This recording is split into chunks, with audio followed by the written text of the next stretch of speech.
नमस्कार साथियों, स्वागत है आप सभी का अपने YouTube चैनल पर। आई होप कि आप सभी अच्छे होंगे। हम लोग इस सेशन में बात करने वाले हैं क्लास 8 का चैप्टर नंबर 2 व्यापार से साम्राज्य तक कंपनी की सत्ता स्थापित होती है के संदर्भ में हम लोग बात करने वाले हैं।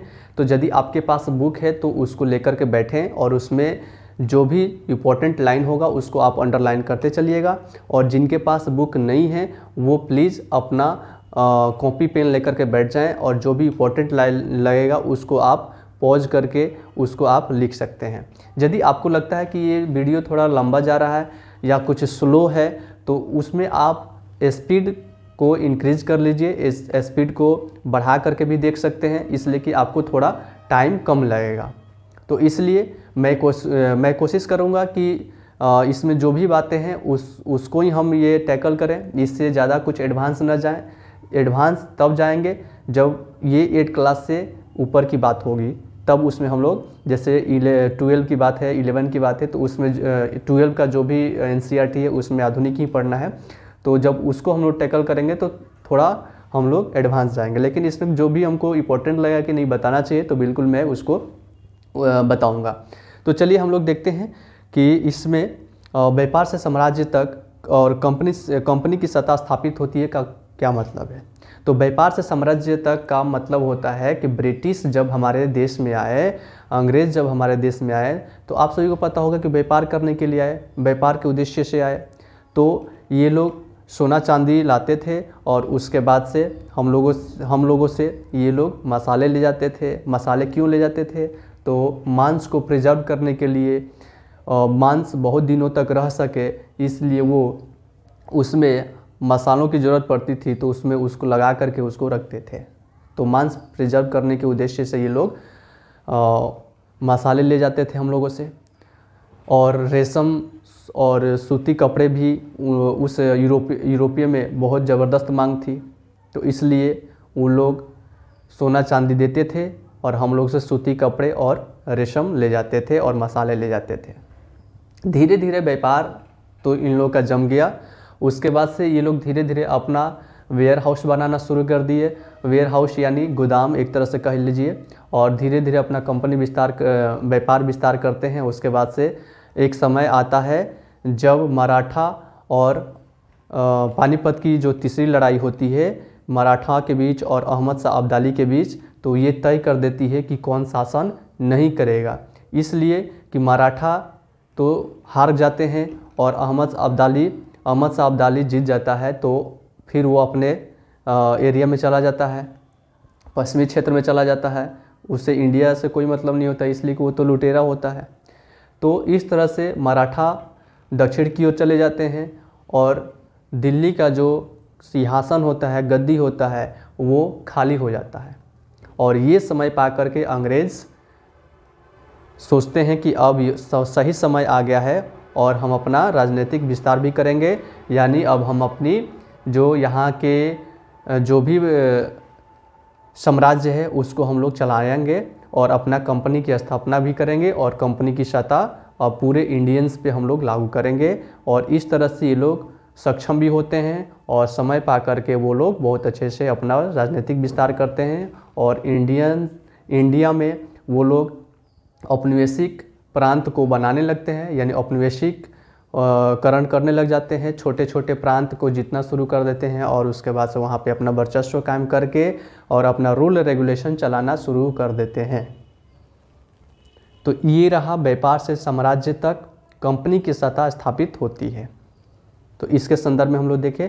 अब हम लोग धीरे धीरे बढ़ेंगे, बुक में जो भी दिया है उसकी बातों को हम लोग सीखते चलेंगे और उसके बाद से हम लोग आगे बात करेंगे। तो इसमें हम लोग देख सकते हैं कि मुग़ल बादशाहों में औरंगजेब आखिरी शक्तिशाली बादशाह थे। उन्होंने वर्तमान के एक बहुत बड़े हिस्से पर नियंत्रण स्थापित कर लिया था। जब तक ये स्थापित था, जब तक ये दिल्ली पर शासन किया था, तब तक किसी की हिम्मत नहीं हुई, विशेषकर अंग्रेज़ों की, कि यहाँ पर जा कर के और इनसे लड़ाई लड़ करके हम लोग जीत जाएं। तो इतना वो लोग कैपेबल नहीं थे।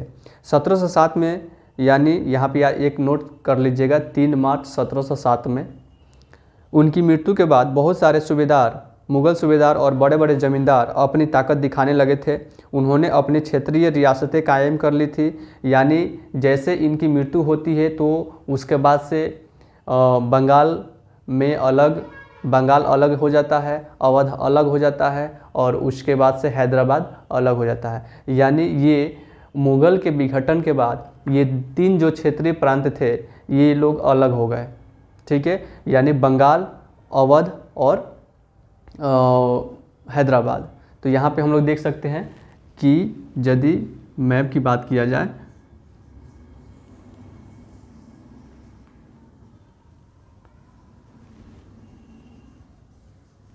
तो ये हो गया बंगाल, ये हो गया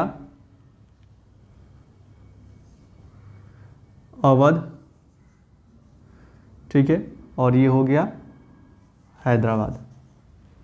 ठीक है, तो हैदराबाद थोड़ा ऊपर आ जाइए इसलिए कि कर्नाटक वाला साइड इधर ही था। अब यहाँ पे देखिए बंगाल और ये हो गया हैदराबाद। ये 3 प्रांत, ये हो गया बंगाल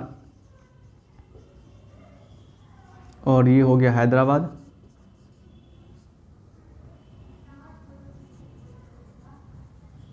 और ये हो गया अवध।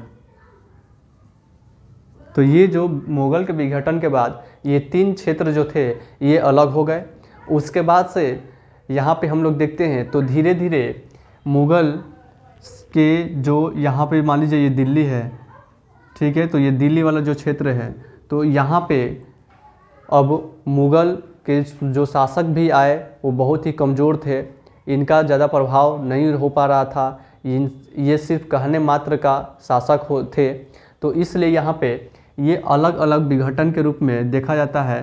तो मुग़ल के विघटन के बाद से ये 3 क्षेत्रीय राज्य जो हुए हैं वो पनपते हैं और ये अलग हो जाते हैं, बंगाल, अवध और हैदराबाद।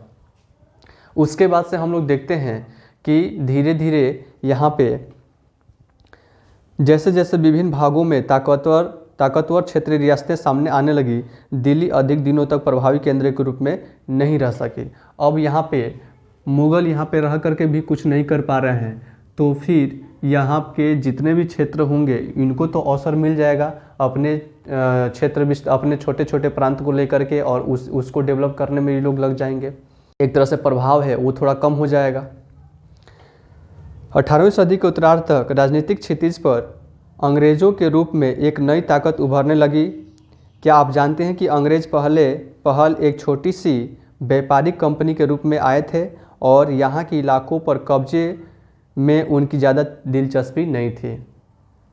स्टार्टिंग में इनके दिमाग में ऐसा कुछ नहीं था कि हम लोग वहाँ जा कर के और क्षेत्र को हम लोग कब्जे में लेकर के और उनको डोमिनेट करेंगे, ऐसा उनके पक्ष में, उनके दिमाग में ऐसा नहीं था पहले। तो फिर ऐसा क्या हुआ कि एक दिन वे इस विशाल साम्राज्य के स्वामी बन बैठे। इस अध्याय में आप देखेंगे कि यह कैसे हुआ। तो हम लोग देखेंगे कि ये लोग कैसे अपना व्यापार से साम्राज्य तक की ओर अपना वर्चस्व कायम करते हैं, व्यापार से साम्राज्य तक ये लोग कैसे जाते हैं और अपने कंपनी की सत्ता कैसे स्थापित करते हैं। ठीक है, ये कुछ चित्र दिया गया है, यहाँ पे देख सकते हैं कि कैप्टन हडसन द्वारा बहादुर शाह जफर और उनके बेटों की गिरफ्तारी। कैप्टन हडसन दिल्ली का कमांडर इन चीफ होता है अंग्रेज़ों के टाइम में। तो औरंगजेब के बाद कोई मुग़ल बादशाह इतना ताकतवर तो नहीं हुआ, लेकिन एक प्रतीक के रूप में मुग़ल बादशाहों का महत्व बना हुआ था। जब 1857 में ब्रिटिश शासन के विरुद्ध भारी विद्रोह शुरू हो गया तो विद्रोहियों ने मुग़ल बादशाह बहादुर शाह जफर को ही अपना नेता मान लिया। जब विद्रोह कुचल दिया गया तो कंपनी ने बहादुर शाह जफर को देश छोड़ने के लिए बाध्य कर दिया गया और ऐसा माना जाता है कि उनके दोनों पुत्रों को, यानी बहादुर शाह के जो पुत्र थे, 2 पुत्र थे, लाल किले के आसपास ही उनको दोनों को गोली मार करके उसके ही सामने हत्या कर दिया जाता है अंग्रेज़ों के द्वारा और बहादुर शाह जफर को रंगून भेज दिया जाता है। तो बहादुर शाह जफर अपने आप में एक बहुत अच्छे शायर भी थे। ब्रिटिश जब बहादुर शाह जफर को पकड़ती है तो उर्दू जानने वाला जो ब्रिटिश होता है वो कहता है कि दम में दम नहीं, अब खैर मांगो जान की, ए जफर अब मयान हो चुकी है शमशेर हिंदुस्तान की। तो उसके उत्तर में बोलता है बहादुर शाह जफर, हिंदियों में बू रहेगी जब तलक ईमान की, हिंदियों में बू रहेगी जब तलक ईमान की, तख्त ए लंदन तक चलेगी तेग हिंदुस्तान की। और अंततः बहादुर शाह जफर को रंगून भेज दिया जाता है और उसकी हमेशा दिली इच्छा होती है कि हमारी मृत्यु हिंदुस्तान की सरजमी पे हो। हिंदुस्तान को एक तरह से वो अपने एक तरह से महबूब की तरह वो प्रेम करता था। तो जब उसकी मृत्यु हो जाती है वहाँ पे रंगून जेल में ही, तो उसकी इच्छा पूरा नहीं हो पाता है। तो वो हिंदुस्तान के बारे में लिखता है कि कितना बदनसीब है जफ़र दफन के लिए, कितना बदनसीब है जफ़र दफन के लिए, 2 गज ज़मीन भी न मिली कू ए यार में। कू ए यार का मतलब होता है प्रियतम की गली। यानी वो कहता है कि मेरी ख्वाहिश थी कि हम अपने हिंदुस्तान रूपी जो प्रियतम है उनके गली में हमारी मृत्यु हो, वहाँ पे हम दफनाए जाए, लेकिन ऐसा नसीब नहीं हुआ। तो कहता है कि कितना बदनसीब है जफ़र दफन के लिए, 2 गज ज़मीन भी न मिली मेरे कुए यार में।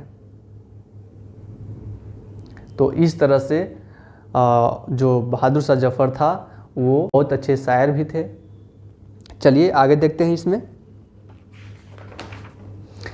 पूर्व में ईस्ट इंडिया कंपनी का आना। अब ये लोग पूरब दिशा की ओर रुख करते हैं, यानी यूरोप से पूरब दिशा की ओर निकलते हैं एशिया में, और यहाँ पे ईस्ट इंडिया कंपनी आती है।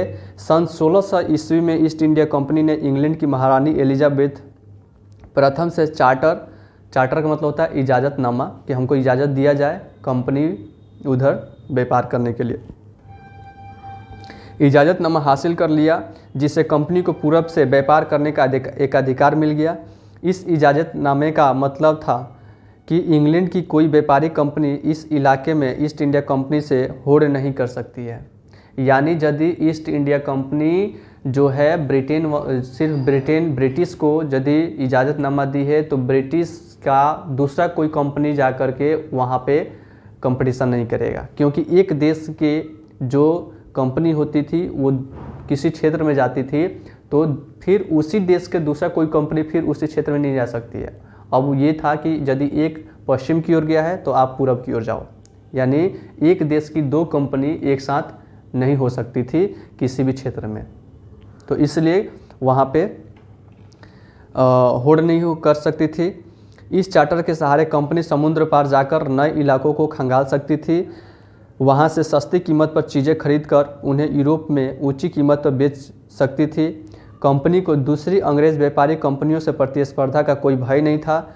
उस जमाने में वाणिज्यिक कंपनियां मोटे तौर पर प्रतिस्पर्धा से बचकर ही मुनाफा कमा सकती थी, मगर कोई प्रतिस्पर्धी न हो तभी वे सस्ती चीज़ें खरीदकर उन्हें ज़्यादा कीमत पर बेच सकती थी। सही बात है, यदि हमारा प्रतिस्पर्धा नहीं होगा किसी से तो हम उसको सस्ती दामों पर खरीद करके और उसके बाद से अपने मनचाहा रेट पे हम लोग बेचेंगे। लेकिन यदि प्रतिस्पर्धी यदि कोई कंपनी होती है तो उसके एवज में उसको भी ध्यान में रख करके हम उस वस्तु को ऐसे कीमत पे लेते हैं जो हमारा प्रतिस्पर्धी लेता है। तो इस तरह से वहाँ पे यदि प्रतिस्पर्धा ही कोई होता है कंपनी, तो वहाँ से हम उसी रेट पे वस्तु को उठाते हैं जिस वस्तु को प्रतिस्पर्धी जो है वो उठाता है। तो आइए देखते हैं। इसमें वाणिज्यिक का मतलब होता है कि एक ऐसा व्यावसायिक उद्यम जिसमें चीज़ों को सस्ती कीमत पर खरीदकर और ज़्यादा कीमत पर बेचकर, यानी मुख्य रूप से व्यापार के जरिए मुनाफा कमाया जाता है, उसी को वाणिज्यिक बोलते हैं। नेक्स्ट देखते हैं। लेकिन यह शाही दस्तावेज दूसरी यूरोपीय ताकतों को पूरब के व्यापारों में आने से नहीं रोक सकता था। जब तक इंग्लैंड के जहाज अफ्रीका के पश्चिम तट को छूते हुए केप ऑफ गुड होप का चक्कर लगाकर हिंद महासागर पार करते, तब तक पुर्तगालियों ने भारत के पश्चिमी तट पर अपनी उपस्थिति दर्ज करा दी थी। यानी अंग्रेज़ों के आने से पहले पुर्तगाली यहाँ पे आ चुके थे। हम लोग देखते हैं कि पुर्तगाली एक था वास्को द गामा, जिसने भारत की खोज नहीं किया था। भारत जाने के लिए रास्ते का खोज किया था कि किस रास्ते से भारत जाया जा सके। क्यों? क्योंकि उधर जो मध्य एशिया वाला क्षेत्र है, अरब प्रायद्वीप वाला क्षेत्र है, वहाँ पे ऑटोमन साम्राज्य कायम कर लिया था कुस्तुनतुनिया का पतन करके 1453 ईस्वी में। तो उधर से जो व्यापार पहले से होता था वो अब वहाँ जो ऑटोमन साम्राज्य था वो वहाँ पे रोक लेता है इनको कि नहीं, इधर से हम नहीं जाने देंगे। तो फिर इन लोगों को, यूरोपियों को एक वैकल्पिक मार्ग के रूप में, समुद्रिक मार्ग के रूप में, भौगोलिक मार्ग के रूप में इनको ज़रूरत पड़ता है इंडिया को खोजने का। और वही इंडिया को खोजने का काम करता है पुर्तगाल के निवासी वास्को द गामा। तो अंग्रेज़ से पहले पुर्तगाली आ जाते हैं और पुर्तगाली जब आते हैं तो यहाँ से खूब मसाले ले जाते हैं और 60 गुना दामों पर बेचते हैं, तो बहुत ज़्यादा मुनाफा होता है। फिर पुर्तगाली फिर रिटर्न आते हैं, फिर यहाँ पे कंपनी स्थापित करते हैं। तो धीरे धीरे ये भी अपना यहाँ पे व्यापार विस्तार करते हैं, धीरे धीरे अपना कंपनी भी स्थापित करते हैं, अपना कुछ प्रांतों को भी जीतते हैं। जैसे गोवा को आप लोग देखे होंगे कि 1510 में गोवा पर अधिकार करते हैं पुर्तगाली। उसके बाद से अंग्रेज़ भी आते हैं, तो धीरे धीरे अंग्रेज़ आते हैं, फ्रेंच आते हैं, डेनिश आते हैं। तो ये सब हम लोग देखेंगे। वे गोवा में अपना ठिकाना बना चुके थे। पुर्तगाली के खोजी यात्री वास्को द गामा ने 1498 में पहली बार भारत तक पहुंचने के इस समुद्री मार्ग का पता लगाया था। 17वीं शताब्दी की शुरुआत तक डच भी हिंद महासागर में व्यापार की संभावनाएं तलाशने लगे थे। कुछ ही समय बाद फ्रांसीसी व्यापारी भी सामने आ गए, यानी पुर्तगाली आए, डच आए, उसके बाद से अंग्रेज़ आए और फ्रांसीसी आए। ये सब इनके आने का क्रम है, ठीक है। यूरोपीय कंपनी का आने का क्रम क्या है? तो सबसे पहले पुर्तगाली आए, उसके बाद डच आए, उसके बाद अंग्रेज़ आए, उसके बाद फ्रांसीसी आए। ऐसा कहा जाता है कि आगे चल करके फ्रांसीसी और अंग्रेज़ में ज़्यादा दिनों तक ये लोग आपस में लड़ते हैं व्यापार विस्तार को लेकर के। उसके बाद से देखते हैं यहाँ पे समस्या यह थी कि सारी कंपनियाँ एक जैसे ही चीज़ें खरीदना चाहती थी। यूरोप के बाज़ारों में भारत के बने बारीक सूती कपड़े और रेशम की ज़बरदस्त मांग थी। इनके अलावा काली मिर्च, लौंग, इलायची और दालचीनी की भी ज़बरदस्त मांग थी। यूरोपीय कंपनियों के बीच इस बढ़ती स्पर्धा से भारतीय बाज़ारों में इन चीज़ों की कीमतें बढ़ने लगी, इनसे मिलने वाला मुनाफा गिरने लगा। अब इन व्यापारिक कंपनियों के फलने फूलने का यही एक रास्ता था कि वे अपनी प्रतिस्पर्धी कंपनियों को ख़त्म कर दे। लिहाजा बाज़ारों पर कब्जे की इस होड़ ने व्यापारिक कंपनियों के बीच लड़ाइयों की शुरुआत कर दी। 17वीं और 18वीं सदी में जब भी मौका मिलता, कोई भी एक कंपनी किसी दूसरी कंपनी के जहाज़ डुबो देती, रास्ते में रुकावटें खड़ी कर देती और माल से लदे जहाज़ों को बढ़ने से रोक देती। यह व्यापार हथियारों की मदद से चल रहा था और व्यापारिक चौकियों की किलेबंदी के जरिए सुरक्षित रखा जाता था। अपनी बस्तियों को किलेबंद करने और व्यापार में मुनाफा कमाने की इस कोशिश के कारण स्थानीय शासकों से भी टकराव होने लगे। इस प्रकार व्यापार और राजनीति को एक दूसरे से अलग रखना कंपनी के लिए मुश्किल होता जा रहा था। आइए देखें कि यह कैसे हुआ। यानी एक तरह से यहाँ पे यूरोपीय तो आ गए, पुर्तगाली आ गए, डच आ गए, अंग्रेज़ आ गए, फ्रांसीसी आ गए, डेनिश आ गए। तो ये सब जब आए तो यहाँ के वैसे ही वस्तुओं को उठाना शुरू किए सभी जो एक ही तरह के थे। तो जब एक ही तरह के थे तो इनमें प्रतिस्पर्धा कंपटीशन होने लग गया, और जब कंपटीशन होना शुरू हो गया तो उनको मुनाफा कम होने लग गया। तो मुनाफा तो इनको ज़्यादा चाहिए, तो इसलिए इन लोगों ने आपस में ही लड़ना शुरू कर दिया। तो ऐसा कहा जाता है कि पुर्तगाली जो थे उनके जो नौ सैनिक थे बहुत ही मजबूत था, और एक समय आता है कि पुर्तगाली अपना हिंद महासागर में जो नौसेना जो विस्तार किया था बहुत ही ज़बरदस्त किया था। और एक समय पर उन्होंने बहुत अलग अलग कंपनियों से ये लोग समुद्र में यदि अपने नाव को लेकर जा रहे हैं तो उनसे ये लोग शुल्क वसूलते थे पुर्तगाली। और धीरे धीरे मुग़ल बादशाह जो मुग़ल शासक थे उनसे भी ये उम्मीद करते थे कि ये भी अपना जो भी शिप है, जो भी जहाज़ हिंद महासागर में ले जा रहे हैं तो वो भी मतलब टैक्स दे हमें। पुर्तगाली ऐसा उम्मीद करते थे। तो धीरे धीरे इन लोगों का वर्चस्व कायम होना शुरू हो गया और धीरे धीरे ये लोग आपस में लड़ना शुरू कर दिए। और कालांतर में हम लोग देखेंगे बाद में कि ये लोग धीरे धीरे कंपनी कुछ अलग हो जाती है और अंततः फ्रांस और अंग्रेज़ के बीच युद्ध होता है। तो इसको भी हम लोग देखेंगे। आइए ये सब कैसे होता है। तो ईस्ट इंडिया कंपनी बंगाल में व्यापार शुरू करती है। पहली इंग्लिश फैक्ट्री 1651 में हुगली नदी के किनारे शुरू हुई। कंपनी के व्यापारी यहाँ से अपना काम चलाते थे। इन व्यापारियों को उस ज़माने में फैक्टर कहा जाता था। तो जो कंपनी को चलाने वाले लोग थे उनको फैक्टर कहा जाता था। यहाँ पे याद रखिएगा 1608 में सूरत में और 1651 में हुगली नदी के किनारे बंगाल में, यहाँ पे याद रखिएगा। ये कंपनी का स्थापना करते हैं और कंपनी में जो काम चलाते थे उसको फैक्टर कहा जाता था और फैक्टर की नियुक्ति करता था कोड ऑफ डायरेक्टर। याद रखिएगा, कोड ऑफ डायरेक्टर एक होता था कोड ऑफ डायरेक्टर, एक होता था कोड ऑफ प्रोप्राइटर। COD होता था और COP होता था। तो कोड ऑफ डायरेक्टर फैक्टर की नियुक्ति करती थी और कोड ऑफ डायरेक्टर की नियुक्ति ये कोप करती थी। ठीक है, तो याद रखिएगा कोड ऑफ डायरेक्टर और code of proprietor. Code of director में 24 सदस्य थे। इसमें एलिजाबेथ जो प्रथम थी वो शेयर होल्डर थी। तो इस तरह से इसमें कुछ बातें हैं जो उसको नोट्स कर लीजिएगा।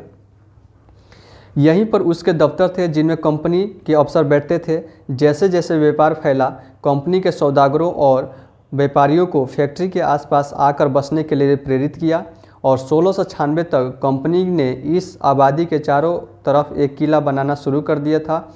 2 साल बाद उसने मुग़ल अफसरों को रिश्वत देकर के 3 गांवों को जमींदारी भी खरीद ली। इनमें से एक गांव कालीकता था जो बाद में कलकत्ता बना। अब इसे कोलकाता कहा जाता है।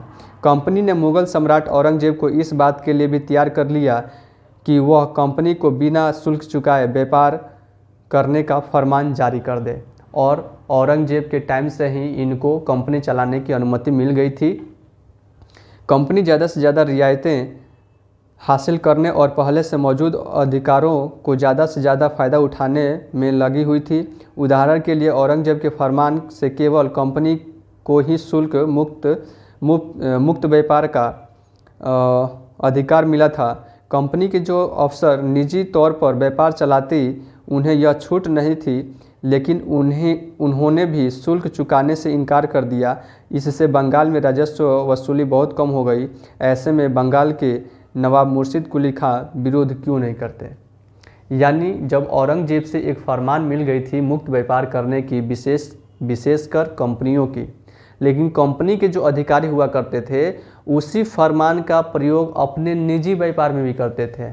यानी इन लोगों का कंपनी में जो काम करते थे कंपनी के लिए वो तो करते ही थे, ये लोग साइड से चुपके से कंपनी से बिना बताए ये लोग अपना एक प्राइवेट बिजनेस खोल चुके थे और उसके बाद से प्राइवेटली ही ये लोगों से सामान को लेते थे। और जब टैक्स की बात आती थी तो कहते थे कि हम सब कंपनी के आदमी हैं। तो कंपनी चलाने के लिए कंपनी को ही औरंगजेब के द्वारा फरमान जारी किया गया था कि आप टैक्स नहीं दीजिएगा, मुक्त व्यापार कीजिएगा। उसी फरमान का ये लोग अपना हथियार बनाए और प्राइवेटली ये लोग भी काम करना शुरू कर दिए। और जिस गाड़ी में मान लीजिए कि सरकारी कंपनी का कुछ सामान जा रहा है तो उसमें इन लोग का भी सामान चला जा रहा है। तो इस तरह से ये लोग काम करते थे। धीरे धीरे क्या हुआ कि वहाँ के जो शासक थे, वहाँ की उनकी जो राज्य वसूली थी वो बहुत कम हो गई और धीरे धीरे दिक्कत होने लग गया। तो ऐसे में वहाँ के जो नवाब थे मुर्शिद कुली खां, वो उनको दिक्कत होने लग गई। तो इसलिए अब देखते हैं यहाँ पे व्यापार से युद्धों तक की बात करते हैं। तो 18वीं सदी की शुरुआत में कंपनी और बंगाल के नवाबों की टकराव काफ़ी बढ़ गया कि भाई अब राजस्व वसूली में कमी हो रही है, आप ऐसा क्यों कर रहे हैं। फरमान तो दिया गया है, इजाज़तनामा तो दिया गया है, सिर्फ आपको ब्रिटिश कंपनी को विशेष कर दिया गया है। वहाँ के जो अधिकारी हैं वो लोग प्राइवेटली काम कर रहे हैं तो उसका भी यूज कर ले रहे हैं, तो ये सही नहीं है। तो 18वीं सदी की शुरुआत में कंपनी तथा बंगाल के नवाबों का टकराव काफ़ी बढ़ गया। औरंगजेब की मृत्यु के बाद बंगाल के नवाब अपनी ताकत दिखाने लगे थे। बंगाल के नवाब यानी मुर्शिद कुली खान, उस समय दूसरी क्षेत्रीय ताकतों की स्थिति भी ऐसी ही थी। मुर्शिद कुली खां के बाद अलीवर्दी खां, उसके बाद सिराजुद्दौला बंगाल के नवाब बने। ये सभी शक्तिशाली शासक थे। उन्होंने कंपनी को रियायतें देने से मना कर दिया, व्यापार का अधिकार देने के बदले कंपनी से नजराने मांगे, उसे सिक्के ढालने का अधिकार नहीं दिया और उसके किलेबंदी को बढ़ाने से रोक दिया। कंपनी पर धोखाधड़ी का आरोप लगाते हुए उन्होंने दलील दी कि उसकी वजह से बंगाल सरकार की राजस्व वसूली कम होती जा रही है और नवाबों की ताकत कमज़ोर पड़ रही है। कंपनी टैक्स चुकाने को तैयार नहीं थी। उसके अफसरों ने अपमानजनक चिट्ठियां लिखी और नवाबों व उनके अधिकारियों को अपमानित करने का प्रयास किया। तो ये क्या हुआ कि धीरे धीरे जब राजस्व कम पड़ने लग गई तो यहाँ के नवाब भी थोड़ा खफा होने लग गए कंपनी से, ब्रिटिश कंपनी से, और उनके प्रति जो किला बना रहे थे उनको रोकना शुरू कर दिया कि नहीं, किला नहीं बनाना है, वेयर हाउस नहीं बनाना है। कंपनी पर आरोप भी लगाते हैं कि आपकी वजह से ही राजस्व वसूली है उसमें हम लोग की कमी आ रही है, तो आप लोग ऐसा मत कीजिए। कंपनी का कहना था कि स्थानीय अधिकारियों की बेतुकी मांगों से कंपनी का व्यापार तबाह हो रहा है। व्यापार तभी फल फूल सकता है जब सरकार शुल्क हटा ले। कंपनी को इस बात का भी यकीन था कि अपना व्यापार फैलाने के लिए उसे अपनी आबादी बढ़ानी होगी और गांव खरीदने होंगे और किलों का पुनर्निर्माण करना होगा। ये टकराव दिनों दिन गंभीर होते हुए अंततः इन टकरावों की परिणति प्लासी के प्रसिद्ध युद्ध के रूप में हुई। 1756 में अलीवर्दी खान की मृत्यु के बाद सिराजुद्दौला बंगाल के नवाब बने और कंपनी को सिराजुद्दौला की ताकत का काफ़ी भय था। सिराजुद्दौला की जगह कंपनी एक ऐसा कठपुतली बनाना चाहती थी जो उसे व्यापारिक रियायतें और अन्य सुविधाएं आसानी से देने में आनाकानी न करे। ये लोग ऐसा चाहते थे कि यहाँ बंगाल का शासक ऐसा आए, हम लोग ऐसा लाएं यहाँ पे कि एक तरह से कठपुतली की तरह काम करे और हम लोग अपने इशारे पर उसको चलाएं। कंपनी ने प्रयास किया कि सिराजुद्दौला के प्रतिद्वंद्वियों में से किसी को नवाब बना दिया जाए। कंपनी ये भी देखा कि इसके सिराजुद्दौला के प्रतिद्वंदी कौन है, तो उनके पास भी ये लोग अपना प्रपोजल रखे कि भाई तुम हमारी हेल्प करो, हम तुमको बंगाल का नवाब बनाएंगे। लेकिन ऐसा कुछ नहीं हुआ। तो जब सिराजुद्दौला को पता चला तो उन्होंने पहले ही इशारा कर दिया कि बीच में बंगाल के साम्राज्य के अंतर्गत शासन में दखल अंदाजी देने की ज़रूरत नहीं है आप सभी को, ठीक है। और उसके बाद से हुक्म दिया कि कंपनी उनके राज्य के राजनीतिक मामलों में टांग अड़ाना बंद कर दे, किलेबंदी रोके और बाकायदा राजस्व चुकाए। जब दोनों पक्ष पीछे हटने को तैयार नहीं हुए तो 30,000 सिपाहियों के साथ सिराजुद्दौला ने कासिम बाजार में स्थित इंग्लिश फैक्ट्री पर हमला बोल दिया और नवाब की फ़ौजों ने कंपनी के अफसर को गिरफ्तार कर लिया और गोदाम पर ताला डाल दिया, यानी ताला लगा दिया।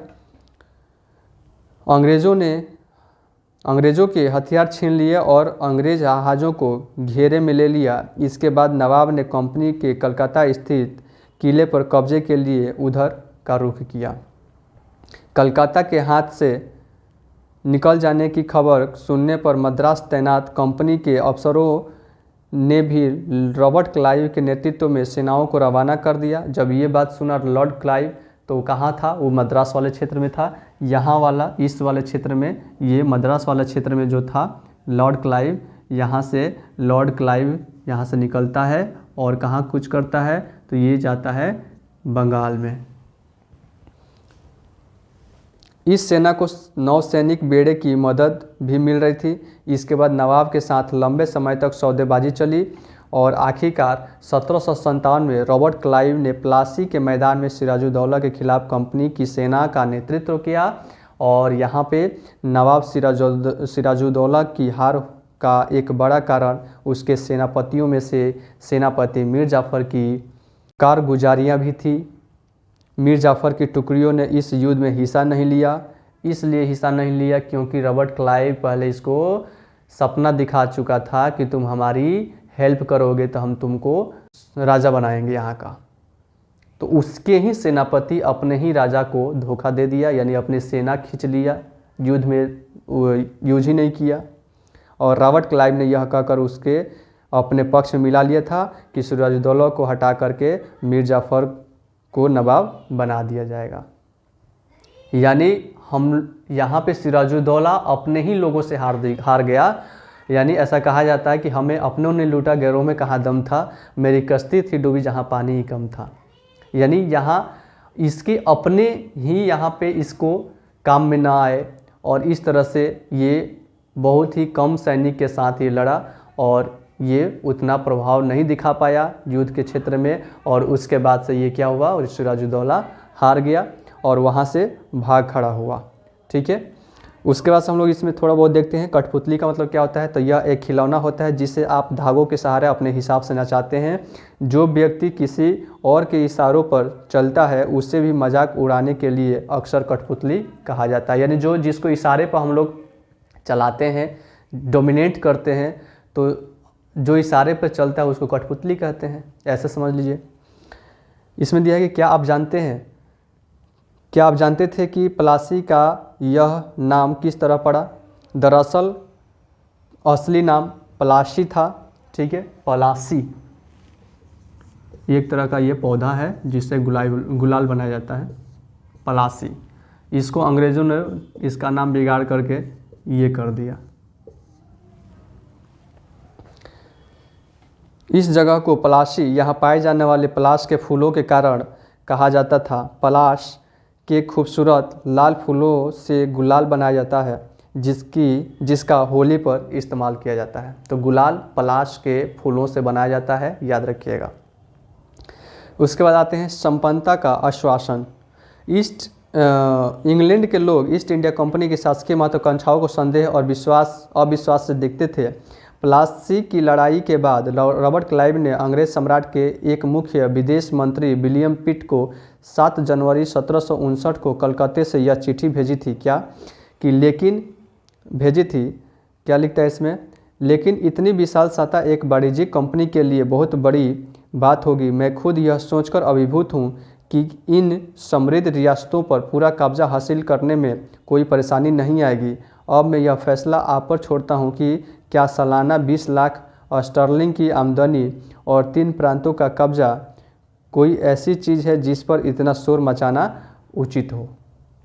तो इस तरह से धीरे धीरे जब प्लासी के युद्ध जीत लिए तो इनके पास बंगाल का संसाधन इनको मिल गया और इसी का यूज करके ये लोग शक्तिशाली हो गए। और जो व्यापार करने के लिए अपने देश से सोना चांदी लाते थे उसको रोक दिया कि नहीं, अब हम लोग वहाँ से सोना चांदी नहीं लाएंगे। अब क्या करेंगे, यहीं के संसाधन का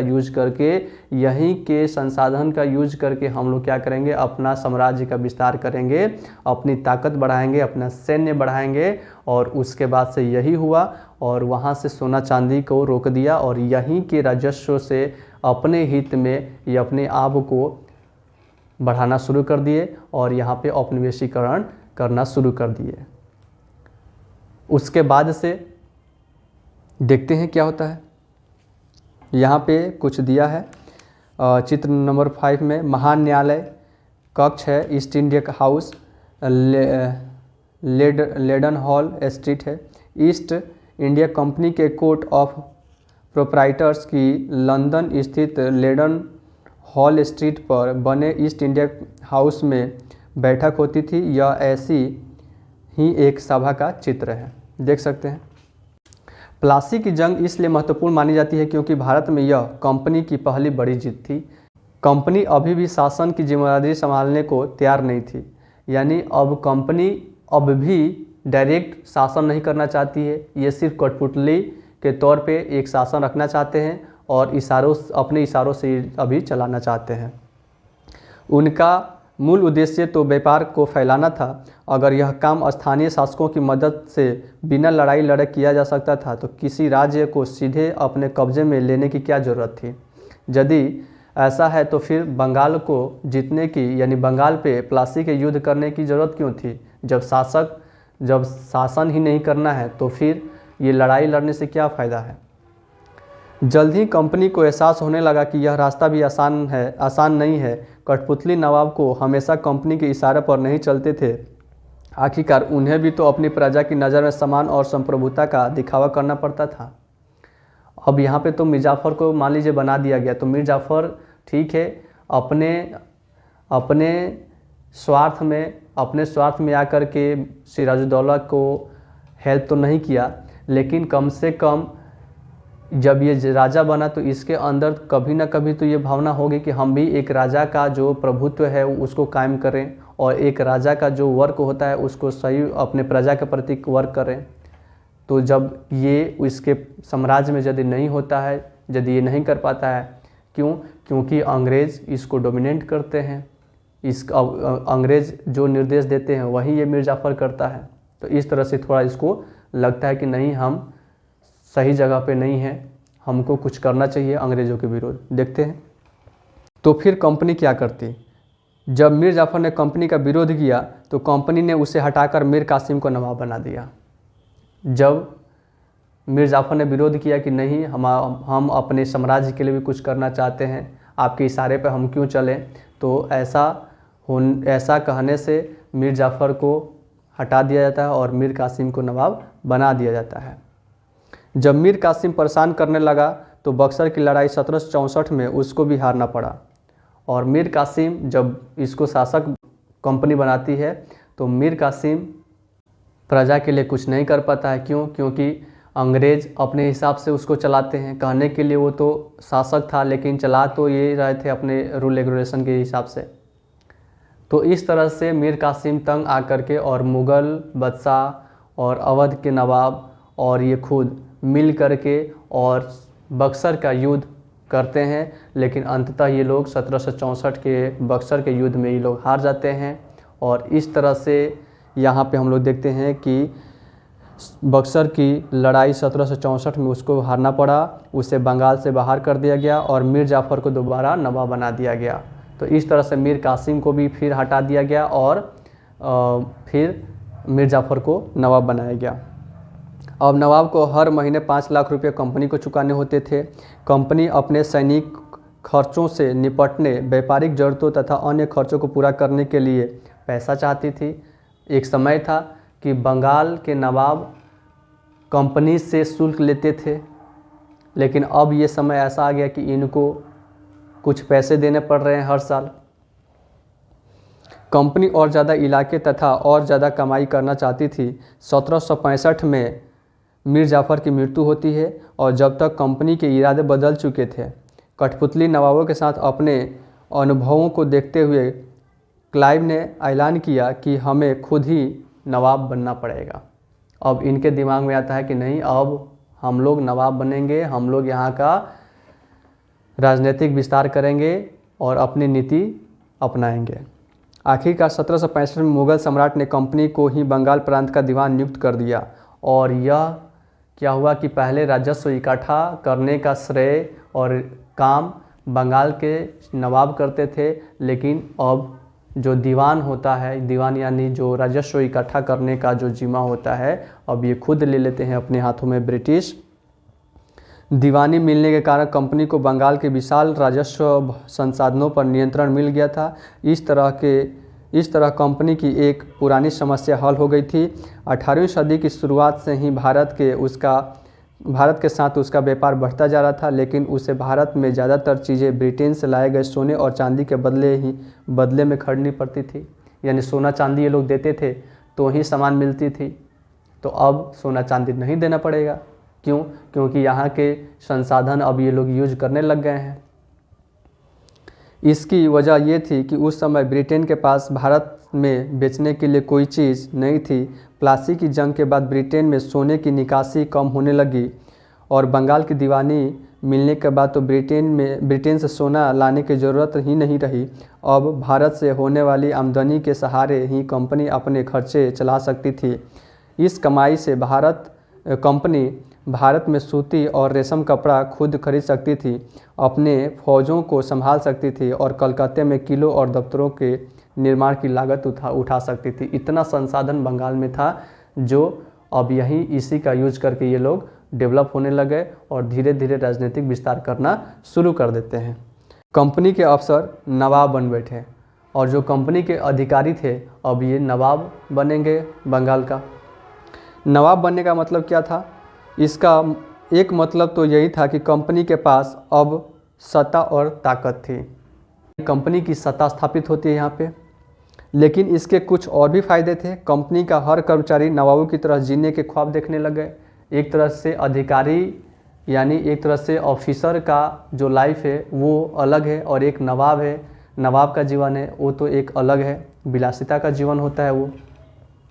प्लासी के युद्ध के बाद बंगाल के असली नवाबों को इस बात के लिए बाध्य कर दिया गया कि वे कंपनी के अफसरों को निजी तोहफे के तौर पर ज़मीन और बहुत सारा पैसा दें। नवाबों को इस बात का बाध्य किया गया कि पैसा भी दे, ज़मीन भी दे। खुद रॉबर्ट क्लाइव ने ही भारत में बेहिसाब दौलत जमा कर ली थी। 1743 में जब वह इंग्लैंड से मद्रास आया तो उसकी उम्र 18 साल थी। जब वो मद्रास आया था इंग्लैंड से तो मात्र 18 साल का था। 1767 में जब वह 2 बार गवर्नर बनने के बाद हमेशा के लिए भारत से रवाना हुआ तो यहाँ उसकी दौलत यहाँ पे देख रहे हैं कि 4,01,102 पाउंड के बराबर थी इसकी संपत्ति। बहुत ज़्यादा संपत्ति ये लेकर गया था। दिलचस्प बात यह है कि गवर्नर के अपने दूसरे कार्यकाल में उसे कंपनी के भीतर फैले भ्रष्टाचार को खत्म करने का काम सौंपा गया था, लेकिन 1772 में ब्रिटिश संसद में उसे खुद भ्रष्टाचार के आरोप में अपनी सफाई देनी पड़ी। यानी इसको जब वहाँ पे गया तो रॉबर्ट क्लाइव को भ्रष्टाचार के आरोप में इसको खुद ही बयान देना पड़ा और अंततः ये अपने आप को गोली मार करके हत्या कर लेता है। सरकार को उसकी अकूत संपत्ति के स्रोत संदेहास्पद लग रहे थे। उसे भ्रष्टाचार आरोपों से बरी तो कर दिया गया, लेकिन 1774 में उसने आत्महत्या कर ली। कंपनी के सभी अफसर क्लाइव की तरह दौलत इकट्ठा नहीं कर पाए। बहुत सारी बीमारियों और लड़ाई के कारण कम उम्र में ही मौत का निवाला बन गए। इसके अलावा उन सभी को भ्रष्ट और बेईमान मानना भी सही नहीं होगा। उनमें से बहुत सारे अफसर साधारण परिवार से भी थे। यानी एक तरह से मतलब गवर्नर जो भी लोग आए इसके बाद लॉर्ड क्लाइव के बाद तो कुछ गरीब परिवार से आए, कुछ साधारण परिवार से आए, कुछ वैसे आए और उनका जो जीवन काल है वो सही नहीं रहा। वो लोग इधर बीच में ही उनकी मृत्यु हो गई। तो ऐसे भी तो इसलिए वो ज़्यादा धन संपत्ति को नहीं रख सके। उनकी सबसे बड़ी इच्छा बस यही थी कि वे भारत में ठीक ठाक पैसा कमाएं और ब्रिटेन लौटकर आराम की ज़िंदगी बसर करें। तो लॉर्ड क्लाइव के बाद जो भी गवर्नर के रूप में आए उनका यही था कि भारत में जाएं और अच्छे से पैसा कमाएं और वहाँ से आकर के अपनी ज़िंदगी को अच्छे से बसर करें। जो जीते जी धन दौलत लेकर लौट गए उन्होंने वहाँ आलीशान जीवन जिया। उन्हें वहाँ के लोग नवाब कहते थे। यह भारतीय शब्द में नवाब का ही अंग्रेजी संस्करण बन गया था। उन्हें लोग अक्सर नए अमीरों और सामाजिक हैसियत से रातों रात ऊपर आने वाले लोगों के रूप में देखते थे और नाटकों और कार्टूनों में उनका मजाक उड़ाया जाता था।